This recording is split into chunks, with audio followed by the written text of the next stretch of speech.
What's up guys, in this video I'm going to show you that how you can minimize your YouTube on your mobile phone. So let's jump into the video. What you need to do, first you have to open up your YouTube app. Okay, so after opening the YouTube app, you can see I'm going to play post. Okay, so after opening the YouTube app, to minimize this app, there is two options. That if you are using an Samsung phone, you can do it free, and if you are not using a Samsung phone, you can do it free. You have to have the premium version of YouTube. So I'm now using an Samsung phone. I'm going to show you that how you can do it. So all you have to do, you have to click on this option. Okay, then you have to click on this YouTube app. Now you have to drop on this.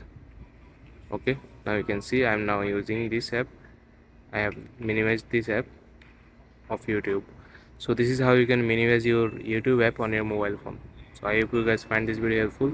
Please leave a like on this video and subscribe my channel for more video like this. Peace.